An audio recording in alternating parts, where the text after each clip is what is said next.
أيها الذين آمنوا اتقوا الله حق تقاته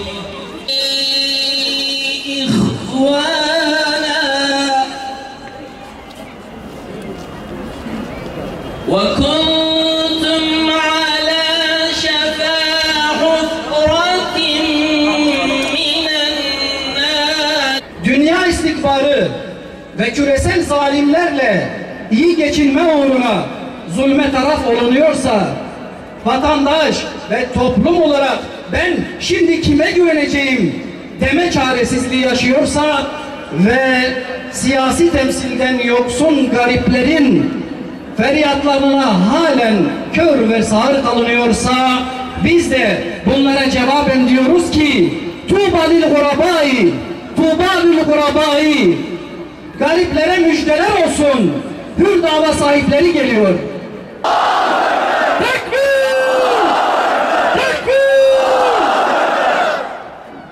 برزق برق بهارم خدای من تشاهد بی دپشتی هر زمستانی بهار دائمی البت خدا گلی دیو بابی عزیز گلی مهمانین هجا هنگش بخیر هاتنی هون سر جاوا و سر سرار هاتنی گلی برا ام ایرو جبو ایشکی بخیر هاتنین جمه خدای عالمی ve civina mevkhir bini bisini. Geli bera elhamdülillah. Şükür Rabbi alemi Rabbi. Khuday alemi ve mizgina han daime. İro huda par roj be roj peş vedicet. Huda par her roj dereki khayre vedike. İşa İro inşallah ame deriye khayrel elhi cibakin. Anjir.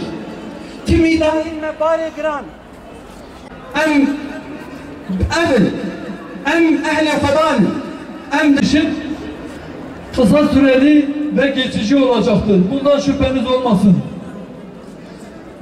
Bu toprakların her şeyden önce İslam kardeşliğine ihtiyacı var. Hem kendi coğrafyamızın hem ülkenin bütünü için, ayrımın olmaması için, ayrımcılığın bitmesi için Hüdapar'ın bu misyonuna ihtiyacı var. Samimiyet görmüyorum ben.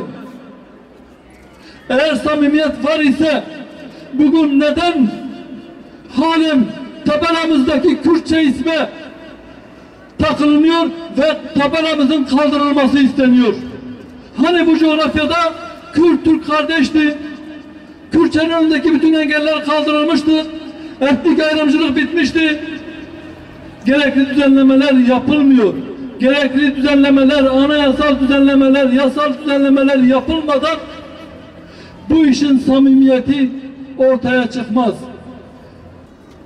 Bu ayrımcılığın alası değil midir? O nedenle madem zenginlikler buradaysa o zaman üretim de burada olmalıdır.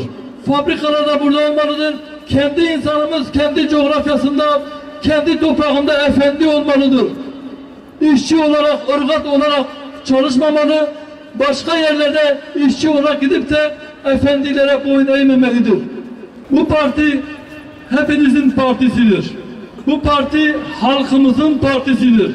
Sizin içinizden çıkan, sizin çocuklarınızın, sizin kardeşlerinizin, sizin gibi ezilmiş, horlanmış, dışlanmış, ötekileştirilmiş ve buna rağmen direnip dişiyle, tırnağıyla direnerek bugüne gelen insanların partisidir.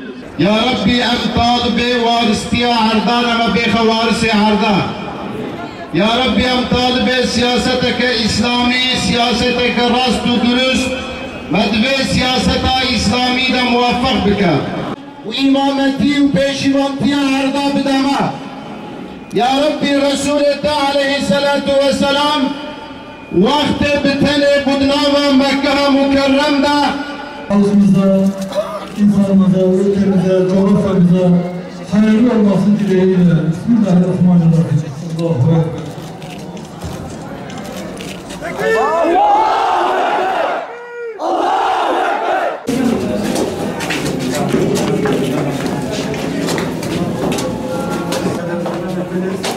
Biraz geri.